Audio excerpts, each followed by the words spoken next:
Praise.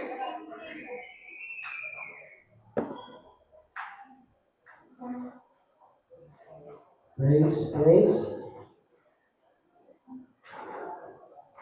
Yung sa kabila, wala. Ayun. Naglulus. Yan yan.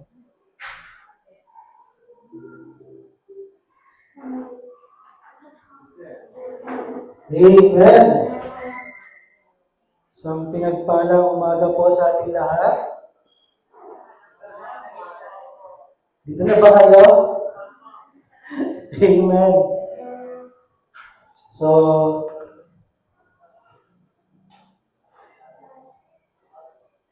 Amen. Handa na po ba tayo mag-aaral ng salita ng Diyos? Gagalak yung puso ko na makita yung mga kapatid natin na nandito. Bigyan mo nga ng isang magandang ngiti yung katabi mo. Dito, umiti ka daw. Amen. Sige po, tayo ay mag-aaral ng salita ng Diyos. Dakilang Diyos, aming Ama, kami po ay dumudulog muli sa inyong trono, nagpapasalamat sa sandaling ito, Panginoon. Nagpapasalamat kami sa buhay na binigay mo sa amin, na may paglilingkod namin sa iyo, Panginoon.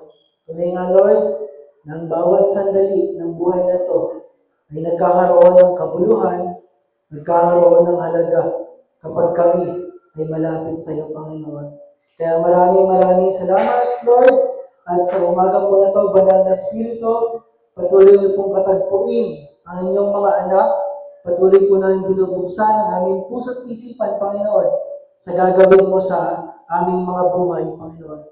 Maraming salamat po sa iyo ang pinakamataas, papuri, pagsamba at pagdakila sa pangalan ni Jesus. Amen. Amen.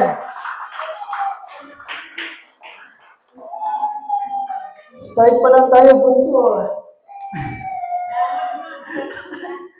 Amen. So,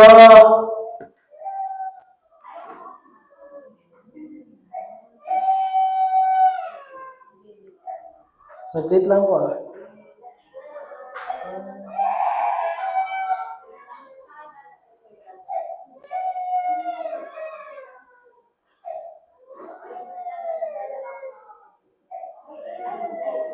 Ayan.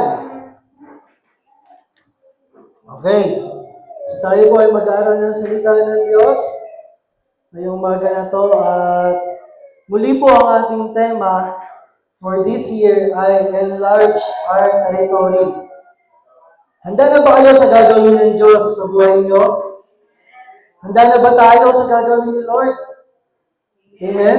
Minsan kasi, maraming plano ang Diyos sa buhay natin, pero tayo mismo yung hindi handa sa gagawin ng Diyos. Wala siya ibang nais kundi palawakin ang teritoryo mo, kapatid. Wala siya ibang nais kundi kayo humakbang patungo sa kalooban niya dahil may magandang plano ang Diyos sa atin. Amen?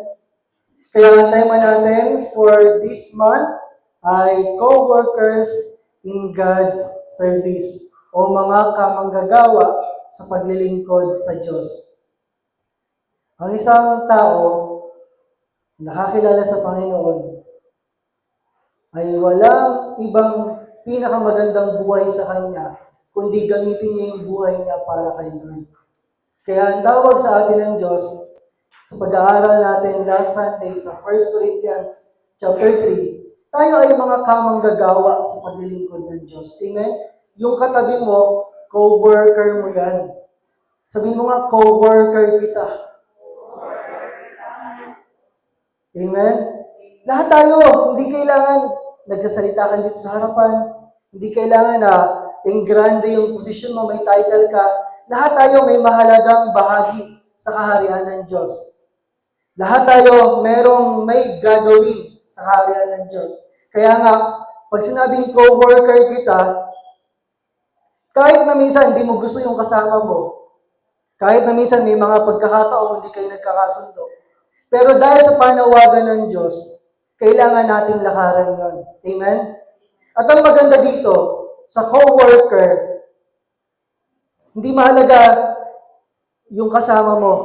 Ang mas mahalagang maunawaan natin, kapartner natin si Lord. Amen? Kapartner natin si Lord sa lahat ng ating gagawin. Namatay. Praise, praise. Praise, praise. Ano yung lobat? Okay. Lobat na.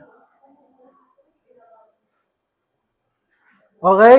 So lahat tayo, manggagawa ni Lord. Amen? Sabi nga ng pag-aaral namin nung Thursday sa kalalakihan, dalawang klase lang yung tao. Isang nagtatrabaho at isang tambay. Amen? Kasi baka akala mo nagtatrabaho ka, pero yung pala, tambay ka lang sa kaharian ng Diyos. Ang tambay ba sumasweldo? Meron galit ng mga tao nakapaligid sa kanya, inis, yamot, di ba? Maghapong nakatambay sa kalsada. Pero yung mga tao na nagbibigay ng buhay na sa Panginoon, asahan mo may bonus ka kay Lord. Amen? Asahan mo may gagawing maganda ang Diyos sa buhay mo. Tandaan natin kailanman hindi tayo lugi sa Panginoon. Meron namang pumuputok. Okay? Magkakasundo din kami ng mic ngayong umaga na to. Amen? So, pag-aralan natin pagdating sa co-workers in God's service. Kung nakaraan, pinag-aralan natin, bakit nga ba kailangan natin maglingkod sa Panginoon? At naunawaan natin yung napakagandang layunin ng Diyos. Ngayon naman po, tingnan natin yung sinasabi ng salita ng Diyos dito sa 2 Korinto, chapter 6, verse 1. Ang sabi dyan, as God's co-workers, we urge you not to receive God's grace in vain. Sa Tagalog, ano pong sabi? Yamang kami magkakasama sa gawain ng Diyos, nakikiusap kami sa inyo na huwag ninyong sayangin ang kagandahang loob na ibinibigay sa inyo ng Diyos. Ibig sabihin, meron palang pagkakataon sa buhay natin na yung ginagawa ng Diyos sa buhay natin nasasayang, nababaliwala. Amen? Kasi sabi dyan bakit? Tingnan nyo, pag meron tayong mga gawain, hindi lahat nakakadalo. Bakit laging may ginagawa yung kaaway para meron tayong dahilan? Amen? Kaya sabi dito, yamang kami mga magkakasama sa gawain ng Diyos, nakikiusap kami sa inyo, huwag nating sayangin ang kagandahang loob na ibinibigay sa atin ng Diyos. Sa buhay ba natin, nasasayang kaya yung ginawa ng Diyos o hindi? Yun yung magandang tanong. Ito yung matinding reality sa mundo ng mga Kristiyano. Hindi lahat naglilingkod sa Panginoon. Hindi lahat handa at humahakbang sa nais ng Diyos. Kaya ang sabi dito, nakikiusap si Pablo. Sabi niya, huwag niyong sayangin yung ginagawa kahit yung gagawin ng Diyos sa buhay mo. Amen? Nais mo ba tumanda ka lang na walang nangyari sa buhay mo? O nais mo isang araw, tumanda ka na nakapagturo ka man lang dito? Diba? Makita mo ito si Pastor Lito. Nagtuturo. Kasi ang number 1 supporter niya, syempre, si Paul. Kasi magkagalit pala sila nung araw na yon. Hindi. Naisin natin na magamit ng Panginoon. Naalala ko po yung parable of the pencil na tinuro ni Pastor Remy no Friday. Ang buhay po natin ganito. Para tayong lapis. Ano po ito? Lapis. Okay? Sa parable of the pencil, may mahalagang maunawaan tayo. Yung lapis, eventually mauubos yan. Amen? Eventually, masisira to. Pero, ang buhay pala natin, kapag halimbawa, sabi natin Kristiyano ka, pero walang nangyayari sa buhay mo, ayaw mo humakbang sa Panginoon, ganito yung nangyayari sa buhay natin. Nakikita niyo po ba? Ano yung tsura ng tasa niya? Pudpud, mapurol, maganda, hindi maganda, pangit. Amen? Mahirap gamitin. Ang buhay ng isang tao, kapag hindi natin binigay sa Panginoon, ganito yung magiging itsura ng buhay natin. Kahit anong gusto mo na magandang buhay, kung hindi mo ipapagamit yung sarili mo kay Lord, ganito lang yung mangyayari sa'yo. Hirap palagi. Baon sa kung ano-anong utang, baon sa kung ano-anong kahirapan, baon sa kung ano-anong sakit. Bakit? Wala sa kamay ni Lord. Kaya ang napakahalaga, sabi diyan, huwag natin sayangin. Kasi ang buhay, isa lang yan, lilipas at lilipas yan. Pero ang tanong, nagamit ka ba ng Panginoon? Samantala yung tao na nagpapagamit kay Lord, ganito yung maging itsura niya. Ano naman po yung itsura ng lapis na to? Matulis, maganda yung pagkakatasa, at may kulay. Amen? Ang taong naglilingkod sa Panginoon, kahit na mahirap, kahit na magastos, kahit na nakakapagod, makulay pa rin ang buhay mo. Amen? Dahil ang tao nagpapagamit kay Lord, doon lang nagkakaroon ng kulay kapag sinubukan mong ibigay yung buhay mo kay Lord. Kasi yung part ng pagtanggap natin sa Panginoon, sinasabi natin, Lord, binibigay ko sa iyo yung buhay ko. O sige anak, tinatanggap kita. Pwede mo bang sharean yung kapatid natin doon? Lord, busy ako. Hindi pa natin naibigay. Kaya ang tunay na nagbibigay ng buhay, isang araw, wala siyang ibang nais, kundi magamit ng Diyos. Amen? Yung kahit ba mag-ayos tayo ng silya, basta meron kang gagawin sa kaharian ng Diyos, napakahalaga nun. Amen? Kasi ang isang tao, whether we like it or not, ang lapis, iikli at iikli. Amen? Nauubos. Mauubos ka rin sa araw. Malay mo, bukas. Hindi natin alam kung hanggang kailan tayo sa mundo. Pero ang tanong, nakapag-iwan ka ba ng magandang maraka? O nabaliwala yung buhay mo? That is 2 Corinthians 6:1. Amen? Huwag mong sayangin ang buhay mo. Huwag mong sayangin yung talentong binigay sa'yo. Nakita ko sa FB nung Friday, marami nag-comment. Maganda pala yung boses ni kapatid. Hindi kasi namin naririnig kumakanta. Hulaan nyo na lang po kung sino yun. Nag-video ka siya. Nasa Facebook pa ni Rosel. Hanapin nyo na lang. Hindi ko pa na... Huwag mo pala eh. Amen. At ang malungkot pa kapatid, mga kapatid. Okay, sumama ka na daw. Ang malungkot pa kapatid. Kapag ka ang buhay mo, hindi mo binigay sa Panginoon. Kasi, ang ginagawa ng Diablo, unti-unti kanyang pinapahirapan. Pinapangit niya yung buhay mo. Pinapapangit niya yung kwento ng buhay mo. Akala mo lang okay, kasi nakakasulat pa din, pero mahirap na. Amen? Hanggang eventually, isang araw, yung lapis na to,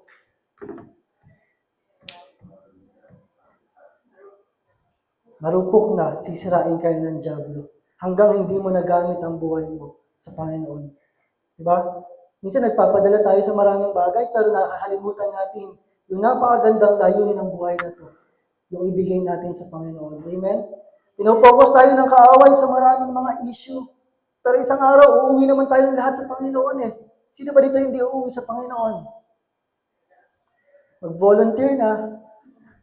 Amen? Isang araw, lilipas tayo sa mundo na to. Pero ang tanong, anong itsura ng buhay mo? Makulay o ganito? Amen?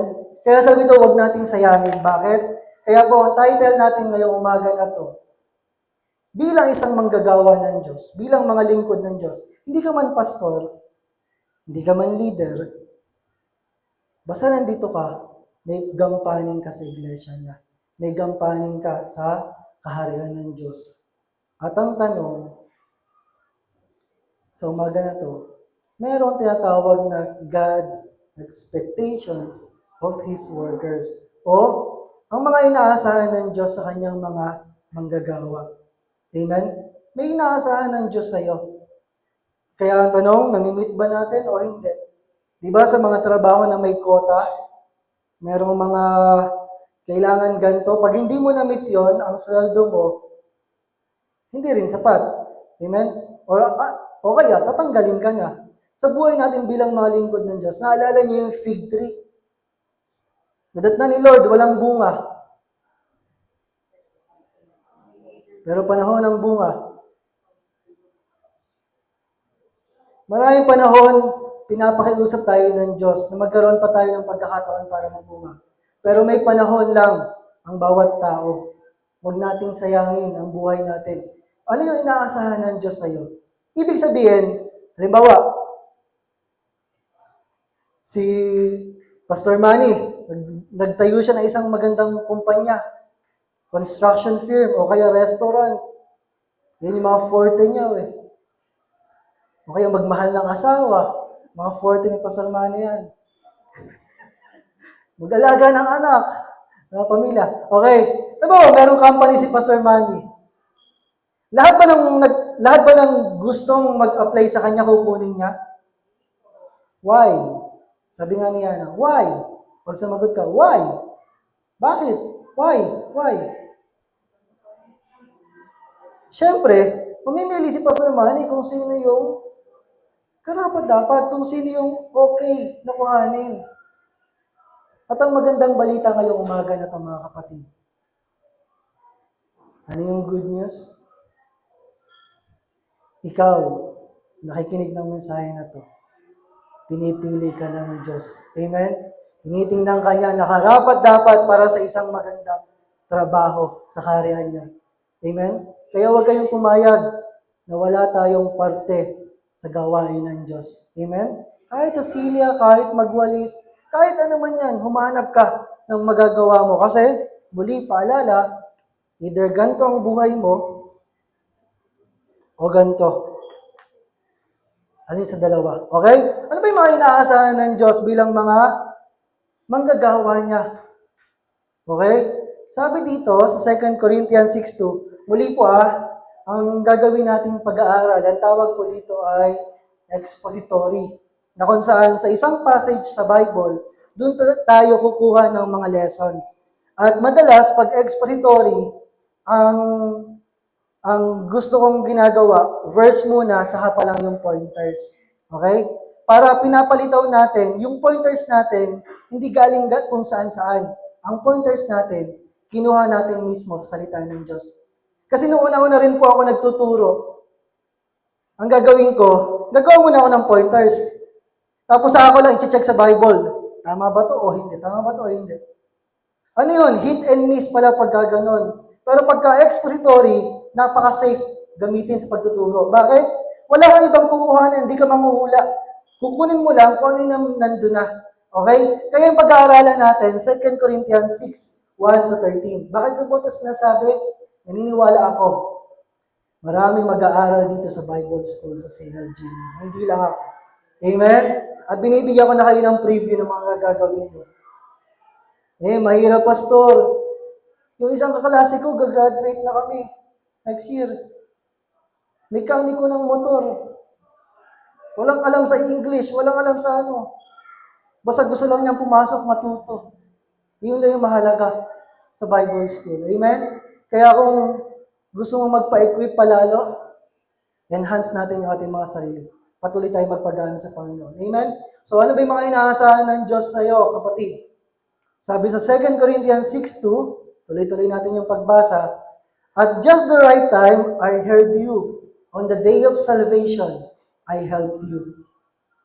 Maganda po dito sa New Living Translation kasi ang sabi, indeed, the right time is now. Today is the day of salvation. Hindi bukas, hindi pagpapanuhan pa si kapatid, kailan ko kaya kakausapin si kapatid, kailan ko kaya pagpe-pray, kailan ko kaya sisyaran. Sa isang lingkod ng Diyos, sabi dyan, indeed, the right time is now.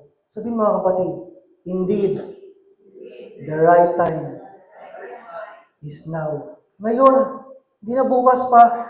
Amen? Sabi sa Tagalog, sapagkat sinasabi niya, sa panahong kanais-nais, ay pinakinggan kita at tinulungan kita sa araw ng kaligtasan. Kumilos ang Diyos sa buhay niya. Kaya naman ang sabi ng Diyos, ngayon na ang panahong kanais-nais, ngayon na ang araw ng kaligtasan. Anong pinupunto ng pointer number 1 natin, mga kapatid? Sa 2 Corinthians 6:2. May mga saradong pinto sa buhay mo, sa buhay ng mga tao nakapaligid sa iyo. Ang meron ng nakalagay na susi, bubuksan mo na lang. Amen? Kaya ang pointer number 1 natin mula sa verse 2, seize the opportunity for salvation. Samantalahin yung pagkakataon para sa kaligtasan. Amen? Huwag ka na delay pa. Sa harian ng Diyos, ayaw na ng delay. Amen? Sino dito pag may parcel na na-delay, naiinip? Sino dito may order, 30 minutes pa po, naiinip. Pero pag sa kaharian ng Diyos, okay lang maghintay, Lord. Hindi dapat ganon. You should not delay the work of the Lord. Amen? Seize every opportunity. Bawat pagkakataon, gamitin mo, samantalahin mo para sa kaligtasan. Halimbawa, may makatabi ka, huwag mong hayaan na yung katabi mo hindi maramdaman ang pag-ibig ng Diyos. Amen? Huwag mong hayaan. Halimbawa, nung Friday, dahil nga ako yung naghawak sa mga kabataan sa merkado, nagsama ako ng isang kabataan. Bakit? Hindi lang dahil gusto ko, kundi sabi ng Lord, sama mo isang kabataan. At hayaan mo yung kabataan na yun, makilinger dun sa mga kabataan dun. Para yung mga hindi umaattend, mapabalik muli. Amen? Merong laging binibigay na pagkakataon ng Diyos sa atin. Huwag na huwag nating sasayangin. Samantalahin natin. Maging sensitibo tayo sa pangangailangan. Maging sensitibo tayo sa gabay ng Banal na Espiritu. Seize the opportunity. Ibig sabihin, kapag dumaan sa iyo yung pagkakataon, samantalahin mo na. Halimbawa, may nangungutang sa iyo, anong gagawin mo? Sabihin mo sa wala ako dito. Wala daw po si nanay, sabi niya. Amen? May magagawa tayo sa bawat pagkakataon. Pag may lumapit sa iyo, ibig sabihin, kalooban yun ng Diyos. Ibig sabihin ba nun, papahiramin mo siya? Kung meron, pahiramin mo. Pero kung wala, sabihin mo, kapatid, kumpare, pagpe-pray kita, hingi tayo ng tulong sa Panginoon. Amen? May mga pagkakataong binibigay sa atin ng Diyos. Kailangan tayong maging matalino. Nabuksan yung pintuan na yon. Amen? Hakbangan natin. Halimbawa, sa pamilya nyo, sa mga anak, may mga pagkakataon sinasarado ng dyablo. Kumikilo siya sa buhay ng mga anak niya, hindi nyo alam, sarado pala. Kaya nga ang pinakamahalaga bilang mga magulang, huwag niyong titigilan ng pananalangin ng mga anak niyo. Amen?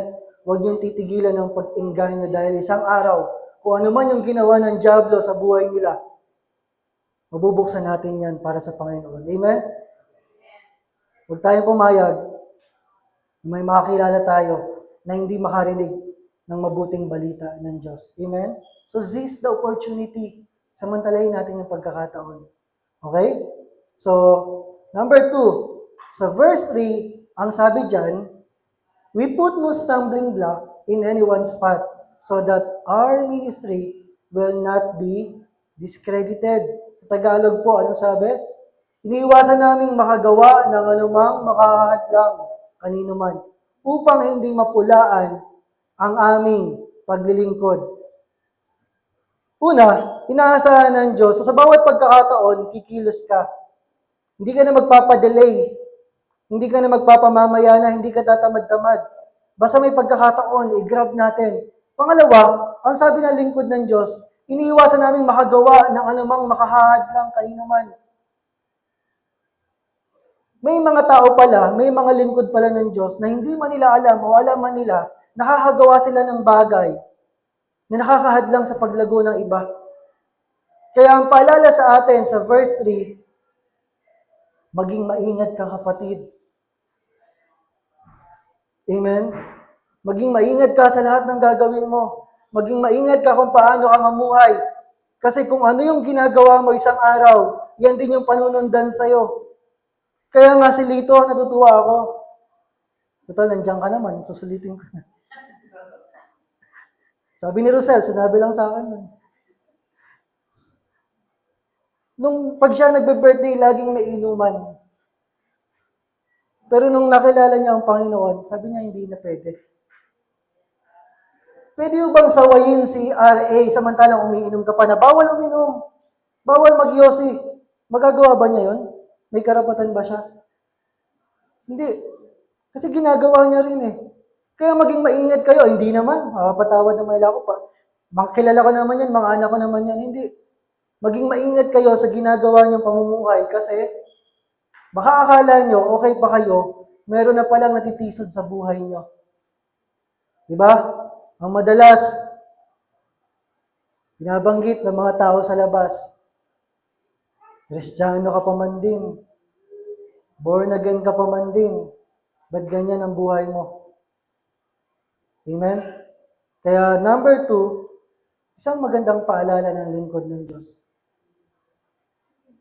Tandaan natin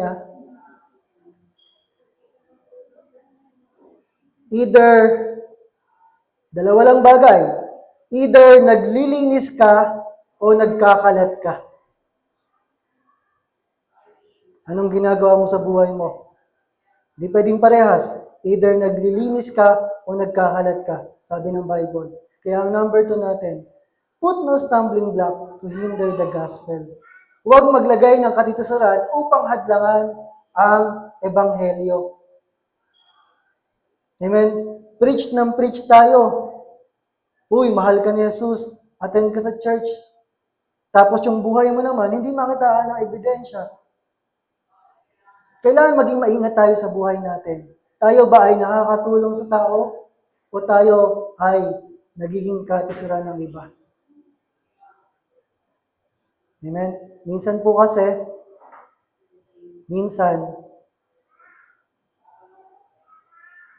akala natin okay pa tayo. Pero hindi natin alam, sa kagustuhan nating makatulong, sa kagustuhan nating may gawa yung tama, hindi pala tayo nakakatulong, kundi nagiging katisuran tayo sa iba. Example, classic example. Ang isang Kristiyano, ano yung dala-dala niya? Love, pag-ibig. Amen? Pero minsan, the way you act, the way you speak, kung paano ka kumilos, kung paano ka magsalita, hindi na pala pag-ibig yung nararamdaman ng tao sa'yo. Ano yung nangyayari? Condemnation na. So instead of love, nako-condemn yung tao. Halimbawa, yung mga tao sa paligid mo, kahit naman yung sabihin mo, alam naman nila, halimbawa, uy, masamang magyosi. Alam naman nila yun pero the way you speak, halimbawa, alam mo ba na, sinisira mo yung sarili mo, paano na yung pamilya mo, paano na yung mga anak mo, paano na mangyayari sa'yo. Pero pwede mo naman sabihin ng mas maayos na paraan. Amen? Let's not hinder the gospel. Dahil tayo yung representative ni Lord, kailangan maging maingat tayo. Muli, anong iniiwanan natin? Bato o Biblia? Natitisod ba yung mga tao nakapaligid sa'yo o hindi? Kaya kailangan maging maingat ka sa buhay mo. Amen? Kung yung mga anak mo ayaw magsalita ng kung ano-ano, ng mura, ng hindi magaganda, kailangan marinig din sa'yo na kaya mong kontrolin yung sarili mo. Kaya mong pigilan yung sarili mo para maging isang magandang example sa kanila. Amen? So, number 2, maging maingat tayo na huwag maglagay ng mga bato, maglagay ng something na matitisod yung iba sa atin. Okay? Pero along the way, minsan nagkakamali tayo, pero masarap sa Panginoon kasi kung nakapaglagay ka man ng bato, tuturuan ka ni Lord para pulutin yan, para hindi maging katisuran ng iba. Amen? Lumalago tayo habang tayo ay lumalakad sa Panginoon. Amen? Yun yung maganda doon. Si Pastor Aris, hindi naman ibig sabihin na tinuturo ko to, hindi ibig sabihin wala nang natisod sa akin. Marami. Marami akong ugali dati na hindi okay, na hindi maayos. Pero along the way, tinuturuan ako ni Lord, pulutin mo yung mga bato na yun. Amen? Tanong, Anong bato kaya yung iniiwan mo sa mga tao na nakapaligid sa'yo? Napulot mo ba o naiwanan mo pa? Okay? So, number 3, tuloy po tayo.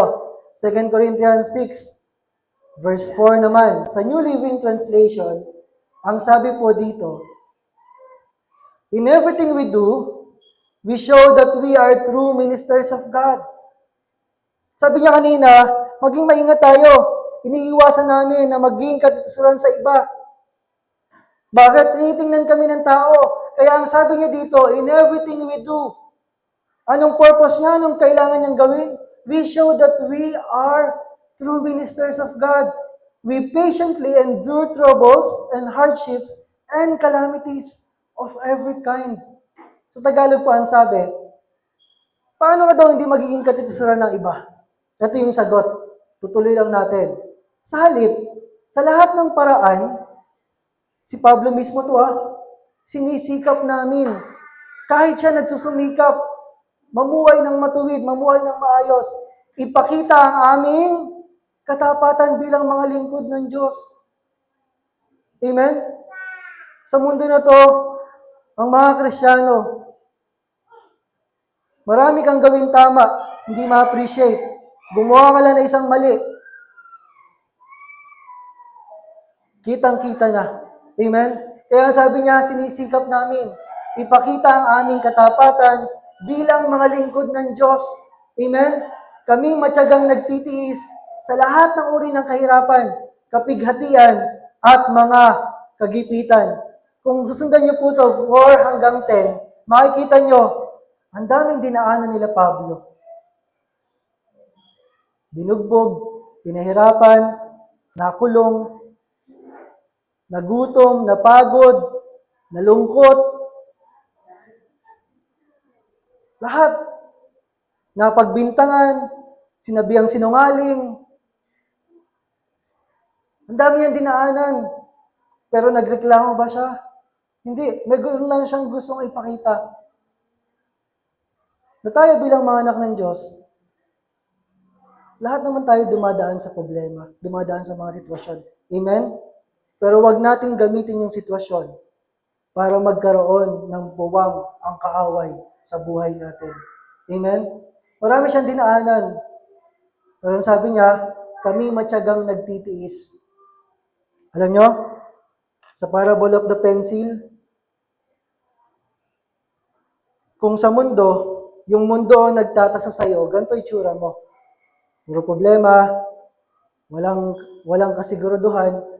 Pero kay Lord, para sa mga dumadaan sa problema, kapatid, ito mensahe sa iyo ni Lord.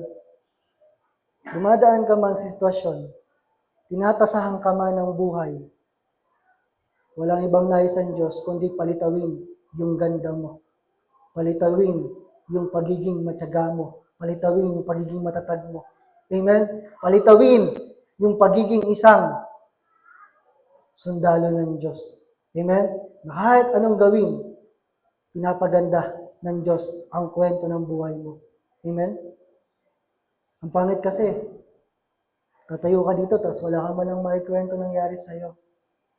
Kaya yung mga dinadaanan ng problema, kapatid, sabi ng Diyos, dinadaanan mo lang yan. Amen? Sa araw, makikita mo, ang ganda-ganda mo ng lapis. Sabi mo sa sarili mo, ang ganda-ganda ko ng lapis. Okay, sabi mo sa katabi mo, ang ganda-ganda mo ng lapis. Ang pogi-pogi mo ng lapis. Amen? Parang ang bagong tasa. Amen? Ang problema, ang dumating sa ating mga problema pag Kristiyano ka na, kapatid, tandaan mo to. Pag na kay Lord ka, kahit anong problema sa'yo, hindi ka magiging ganito. Hindi kasi sirain ang problema, hindi ka wawasakin. Patuloy ka lang lumapit kay Lord kasi yung problema, tinatasahan ka lang para mas maging magandang lapis at mag-iwan ka ng magandang marka sa buhay mo. Amen? Kaya yung pointer number 3 natin, ano man yung daanan mo, kapatid, be worthy to represent Christ. Maging karapat-dapat na kagmatawan kay Kristo. Amen? Kasi dyan makikita ni Lord, solid ka ba sa Kanya o hindi? Loyal ka ba o hindi? Sa panahon ng masaya, umaattend ka. Sa panahon ng may problema, umaattend ka pa rin ba? Sa panahon ng matindi sikat ng araw, umaattend ka. Sa panahon ng baha, aattend ka pa rin ba? Sa panahon ng bagyo, aattend ka pa rin ba? Ano ibig sabihin? Ano man dumating na bagyo ng buhay, ano man dumating na unos ng buhay, tandaan mo, anak ka ng Diyos. Dala-dala mo yung pangalan niya. Amen? Kaya kung halimbawa, abot-abot yung problema mo, tapos narinig ka ng mga tao na nakapaligid sa'yo, ayoko na kay Lord. Sino mapupulaan? Si Lord. Kaya be worthy to represent Christ. Dala-dala mo ang pangalan ng Panginoong Jesus. Amen? Huwag mong hayaan na yung sitwasyon sirain yung pananampalataya mo. Ang nais ng Diyos, palabasin yung mas magandang kwento ng buhay mo kasama siya. Amen? Kaya, anong pinakamasarap sa buhay? Pahawak mo kay Lord. Amen? Pahawak mo kay Lord. Pangapat, tuloy po natin. So, yung pointer natin sa number 3, verses 4 hanggang 10. Pagdating po ng verse 11, sabi dyan, we had spoken freely to you, Corinthians, and opened wide our hearts to you. Sabi sa Tagalog, mga taga-Korinto, dito po kasi sa Korinto, mahal to ni Pablo eh. Kasi siya sa mga nagtaguyod nito. Kaya lang ang daming problema ng mga taga-Korinto. Dahil nga cosmopolitan yung lugar nila, ang daming mga taga-iba-ibang lugar, ang daming mga practices na hindi maganda, ang daming immorality, ang daming mga false teachings. Sabi dyan, tapatan ang pagkasalita namin sa inyo, binuksan namin ang aming puso sa inyo. Inaasahan ng Diyos, kapatid sa atin. Number 4. Kapag ang puso mo ay binigay mo kay Lord, dapat tumitibok yan katulad ng kay Lord. Ang puso mo ay bukas para sa mga hindi pa nakakakilala kay Lord. Amen? Kaya mailaman mo, nakilala mo si Lord o kaya nagkaroon ka ng experience kay Lord, nababago din to. Kung dati ang buhay mo ay ganito, wala kang pakialam sa iba, wala kang pakialam sa mga tao nakapaligid sa iyo, wala kang pakialam sa church. Puro pagdating lang, ang concern mo lang, pamilya ko, trabaho ko, ang mga anak ko, puro may ko, puro sa akin, puro sarili. Pero pag nakilala mo si Lord, ang buhay mo pala, tulad ng pusong sarado, binubuksan niya yan. Nagkakaroon ng pagbabago. Amen? Na walang ibang nais, kundi tumibok gaya ng sa Panginoon. Amen? Kaya isang senyales na ikaw ay mainit pa sa Panginoon, mainit din yung puso mo para sa mga hindi pa nakakilala kay Lord. Amen? Andun yung puso mo para sa kanila. Amen? Andun yung puso mo. Gagawin mo lahat para sa kanila. Makakilala lang sila kay Lord. Masaktan ka man na ilang beses, gagawin mo pa rin para sa kaligtasan ng mga kaluluwa. Ito po si Carol Ward. At nasa kanto, hindi. Siya ay isang missionary. Ang puso niya ay nilagay ng Diyos dito sa Africa. Sa Northern Uganda, saka sa may, nakalimutan ko isa, sa may South, S din yung pangalan. Basta doon. Yung lugar na yon, notorious. Ibig sabihin, kalahati ng krimen na nangyari sa mundo, nandun sa kanila. Imagine niyo na kung gaano kadelikado yung lugar na nilagay ng Diyos sa buhay niya. Pero sabi nga nung report, sinuong niya yung apoy. Pinuntahan niya para lang maabot yung mga tao na to. Diba? Minsan tayo, namimili tayo ng shesharan. Namimili tayo ng lalapitan. Pero itong tao na to, walang maputing, walang maitim sa kanya. Lahat ay kaluluwa. Kaya nga isang anak ng Diyos, dapat ready ka. Bakit? Paano pag ang shesharan mo may amoy? Ayaw mo na. Yung, kapatid, Hindi. Pag sinabing hearts open, wala ka nang pakialam sa sarili mo. Ang nais mo lang, magawa yung kalooban ng Diyos para sa kanila. Amen? Kaya hindi ka namimili. Kung saan nilagay ng Diyos ang puso mo, sundin mo yun dahil yun yung nais ng Diyos. Yan, pumuputok na. Okay? At maganda po dito kay Carol, sabi niya sa interview, alam niyo ba, na yung mga magulang niya, yung mapa ng Africa, nakikita lang niya sa tahanan nila. Alam niyo kung saan siya nakatira? Yung magulang niya ay missionary sa Pilipinas. At araw-araw daw pinagpe-pray ng tatay niya yung part ng Africa na isang araw may missionary makakarating doon para abutin sila ng mensahe ng Diyos. Hindi, no? Yung magulang niya, missionary sa Pilipinas. At yung lolo pa niya, lolo't lola niya, missionary naman sa China. Ganon katindi yung lahi ng pagiging Kristiyano. Amen? Sabihin mo nga, lahi ka ng Kristiyano. Lahi ka ng anak ng Diyos. Hindi ka magpapigil sa anumang misyon na gagawin na para sa Panginoon. Amen? Hindi ka magpapigil, kapatid. Hearts open wide. Kaya nga, honestly, hindi madali sa ministry. Pero, masarap kapag sama-sama tayo. Amen? Masaya kapag tulong-tulong tayo. Kaya nga, ang tema natin, co-workers. Sama-sama tayo. Tulong-tulong tayo. Walang iwanan. Bakit? Ito yung kalakasan natin, bukod sa Panginoon, na tayo pagsama-sama, kaya natin gawin kahit ano. Kahit anong programa ibigay sa atin ng Diyos, pagtulong-tulong tayo. Diba, may programa binigay si Lord, tapos si Pastor Remy lang kumikilos. Madali ba yun? Mahirap. Mahirapan si Pastor Remy. Kaya ang programa ni Lord para sa ating lahat. Amen? Kaya naman, walang ibang naisang kaaway, kundi sirain yung pamilya natin.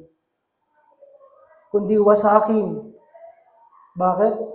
Yun yung magiging kahinaan natin kapag nagpadala tayo sa bugso ng damdamin. Bakit? Nagulo na yung unity na dapat sama-sama tayong malakas para sa Panginoon. Amen?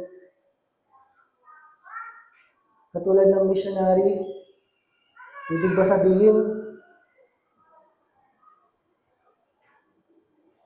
tayo yung laging kikilos? May mga panahon, madalas, kailangan talaga nating abutin ang bawat isa. Amen? Kung sino yung may pangunawa, siyang umunawa. Kung sino yung kaya magpakumbaba, lahat tayo magpakumbaba. Amen?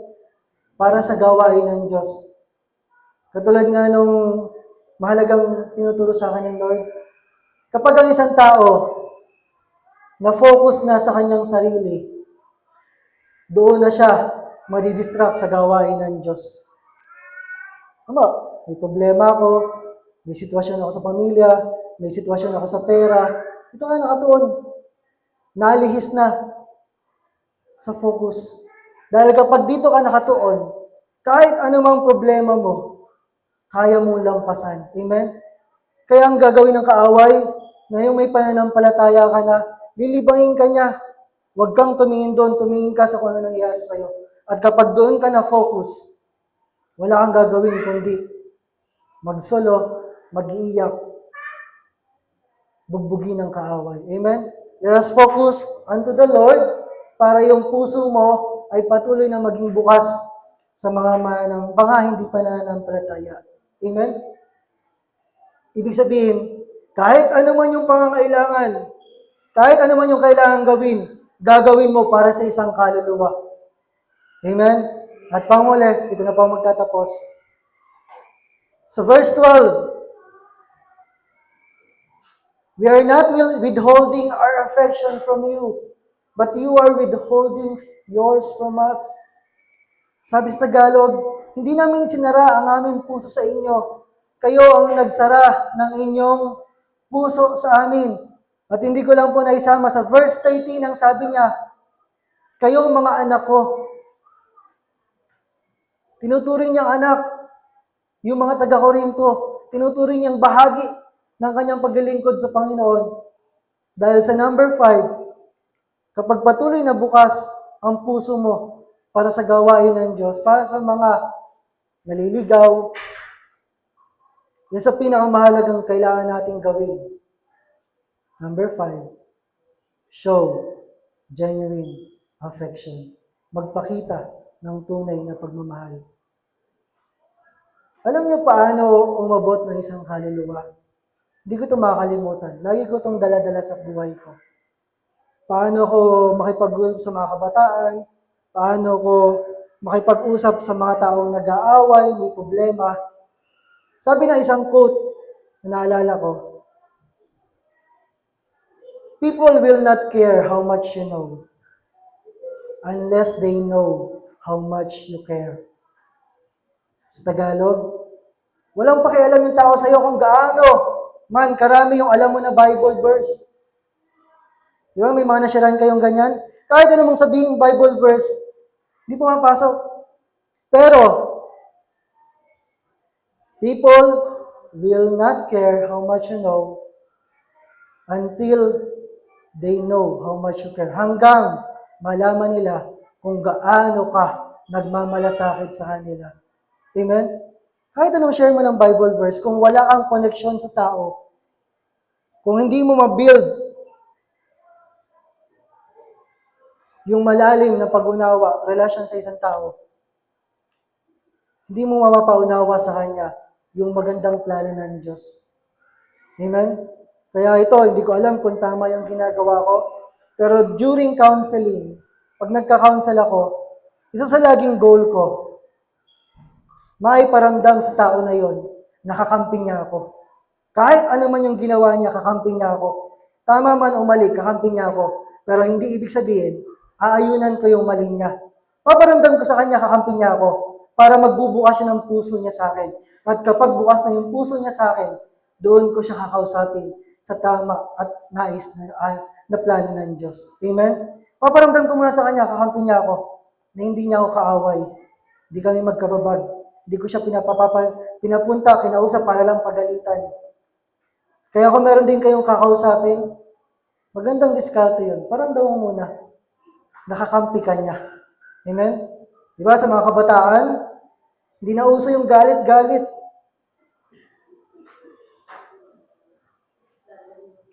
Lalong lumalayo. May tamang diskarte. Paramdam mo muna na pinapakinggan natin sila kaysa nila tayo. Amen? At ang pinaka-goal natin, mga kapatid, hindi lang para maparamdam natin na totoo yung damdamin natin sa kanila, na mahal natin sila. Ang ultimate goal natin, alam niyo po ba kung ano?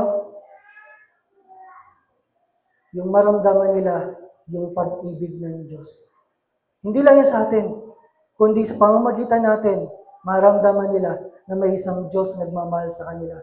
Kasi minsan, kahit anong sabi mo, mahal ka ni Jesus, hindi makapasok. Pero pag naramdaman nilang mahal mo sila at sinabi mo sa kanila na isang araw makita nila na may isang Diyos na nagmamahal sa kanila, mas magiging malalim yung pananampalataya nila. Bakit? Hindi lang sila nakaasa sa iyo, kundi nakaasa sila sa pag-ibig ng Diyos. Amen? Yun yung pinaka-goal natin. Kaya natin ginagawa lahat ng to para maunawaan nila yung pag-ibig ng Diyos. Kasi mga bulag sila, mga bingi sila sa panahon ngayon. Pero isang araw, bubuksan ng Diyos yung puso nila. Amen? So, recap po natin, yung ano ba yung inaasahan ng Diyos sa ating mga kamanggagawa niya. Una, samantalahin natin yung bawat pagkakataon. Amen? Huwag na tayong magpatumpik-tumpik, huwag na magpa-delay. Kasi, maigli lamang ang buhay. Number 2, ingatan natin ang ating mga sarili kung paano tayo mamuhay. Huwag tayong maglalagay ng kalit-kasuran upang hadlangan ang ebanghelyo. Diba kahit anong ganda ng mensahe natin, kung hindi makita sa buhay natin. Halimbawa, share ka ng share ng Bible verse sa kanya, tapos isang araw, minura mo siya. Tingin mo gagana pa yung Bible verse? Wala na, sira na. Tayo yung humadlang. Kaya kahit galit na galit ka, kahit pagod na pagod ka, kahit gutom na gutom ka, sinito yung pagka nagugutom nagiging monster, nagiging dinosaur. O kaya pagka yung makitang yung bahay magulo, nagiging dinosaur din, nagiging dragon. Nasa taas. Nagmamarka na ang kanyang pangalan sa mga tao, sa mga kasama natin. Amen? Pero isang araw mauunawaan nila, pag-ibig yon ng nasa taas. Amen? Nagmamahal siya sa bawat isa sa atin. Amen? Kaya maging maingat tayo. Hindi sa lahat ng panahon, sabog ka ng sabog. Kontrolin mo yung sarili mo kasi dala-dala mo yung pangalan ni Kristo. Amen? Maging maingat.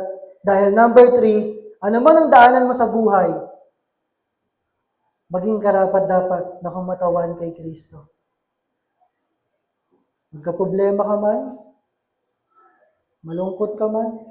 Sabi nga nung Friday, after namin mag-Bible study, yung mga nakabasa nito may mga nagulat ako na nagsasabit ng report si CJ sa devotion.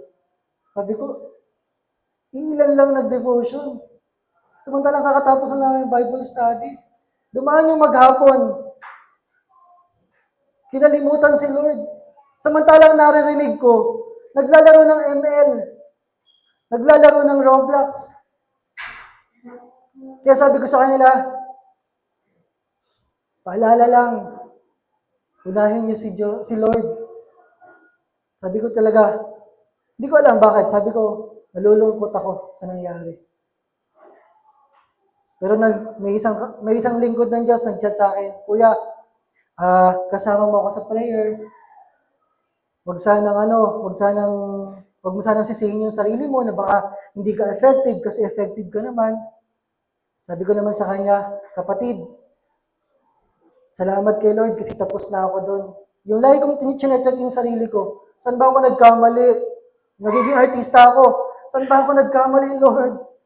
Saan ba ako nagkulang? Sabi niya, Lord, gawin mo yung kung ano mo yung kaya mong gawin. Yung mga makikinig, pagpokusan mo. Yung ayaw makinig, tuloy mo lang. Kaya sabi ko sa kanya, kapatid, salamat kay Lord kasi nag-grow na pala ako.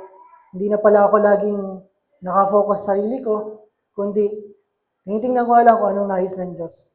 Kinabukasan, ang dami na nag-devotion, kaya natutunan ako sa Panginoon. Amen? Number 4, hearts open wide to unbelievers. Tandaan natin ang isang taong nakakilala na kay Lord, nababago din yung kanyang puso para sa hindi pa nananampalataya. Kaya doon mo malalaman, meron ka na bang tunay na relasyon kay Lord? Kasi kung meron kang awa sa mga taong hindi pa nag-church, hindi pa lumalapit kay Lord, tunay yung damdamin mo. Pero kung wala kang pakiramdam, magpa-check ka kapatid. Okay? Bukas ang Perez. Amen? So, ang ginagawa ng Diyos sa atin, binubuksan yung puso natin. Siyempre, nais ng Diyos, hindi lang ikaw yung ganito, kundi yung mga kasama mo sa buhay, maging ganito. Amen? At panghuli, show genuine affection. Maramdaman nila na tunay yung pagmamahal.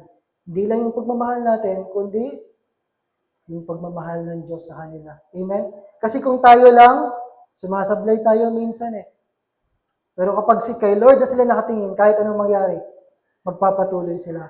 Kaya po, iwanan ko sa inyo yung verse na to. 2 Timothy 2:15. Do your best to present yourself to God as one approved. Ano daw? Do your best. Ano inaasahan ng Diyos? Yung ating best. Okay? Do your best, kapatid, to present yourself to God as one approved. A worker who does not need to be ashamed and who correctly handles the word of truth. Sikapin mo maging kalugod-lugod sa paningin ng Diyos. Isang manggagawang walang dapat ikahiya at tama ang paggamit sa salita ng katotohanan. Sabi ko kanina sa praise team, kasi nag-uusap sila, medyo nahihirapan sila sa oras. Yung leader nila nagpaplano ng mas mahabang oras para makapag-aral sila ng salita ng Diyos. Kaso, marami ang usapan 8:30, ang dumarating 8:45, 8:50. Hindi ko to binabanggit para magpahiya. Meron akong gustong ipunto. Sabi ko sa kanila, sabi nila, ibabalik ba namin yung multa, yung fine na 50 pesos kada malilate? Bakit may fine? Kasi mga leader na yun ng Diyos na inaasahan ng iba sa kanila. Amen? Decided ka na dapat. Sabi ko, tanungin mo sila, magkasundo kayo. Pag nagkasundo kayong oo, oo. Tapos sabi sa akin ni Lord, alam niyo ba, yung 50 pesos na yon, syempre mukhang malaki pag madami na. Boss, si Gagandi, pag na-late siya, ilan sila? 3 din yung babayaran niya. Dapat kanya-kanyang bayad. Amen? Sabi ko nga, tandaan nyo tingin yung 50 pesos medyo malaki, pero tandaan nyo, kung yung 50 pesos na yon ang magpupush sa'yo, para mas maging best ka kay Lord, investment mo na yon. Amen? Hindi ka lugi. Titingin mo, magbabayad lang ako, magbabayad. Marami namang ginagawa sa bahay. Walang ibang nais ang Diyos kundi pagpalain ka. Kaya sabi niya, do your best. Pagdating kay Lord, huwag yung pichi-pichi lang. Kailangan best. Amen? Pag-attend ng Sunday, best. Hindi ka magpapahuli. Bakit? Kailangan mong gawin yung best. Kapag may Bible study, hindi ka nawawala. Bakit? Kasi gagawin mo yung best. Amen? Kapag nag-aaral ng salita ng Diyos, hindi ka nag-headbang. Kasi, best. Okay lang naman yan minsan. Anong punto? Handa natin. Nais ng Diyos pagpalain tayo. Nais ng Diyos iayos tayo. Kaya yung ginagawa natin, investment natin kay Lord yan, na isang araw, ikaw din yung magbe-benefit. At alam niyo kung ano maganda kay Lord? Pag nag-invest ka sa Kanya, hindi 10 years bago maranasan. Hindi 15 years, hindi 20 years. Ngayon pa lang, mararanasan mo yung investment mo sa Panginoon. Kaya yung gigising ka ng maaga para makadalo ng maaga, investment mo yan para sa pamilya mo. Amen? Na pag nanalangin ka kay Lord, makikita ng Diyos, diringgin ka niya. Kaya kung naghahanap ka ng pagpapala kay Lord, tapos hindi mo naman binibigay yung best sa Kanya, sabihin nga natin, parang unfair naman. Unfair. Parang unfair. Amen? Kaya, sa tanghali po na to, salamat kay Lord sa pagkakataon mag-aral ng Kanyang salita. Meron po ba tayong tutunan? Palakpakan natin ang Diyos sa buhay. So may inaasahan ng Diyos sa atin ngayong umaga na to. At dahil po dyan, inaasahan ng Diyos na tayo ay magiging tapat sa pagkakaloob sa Kanya. Tutungo po tayo sa tithes and offering.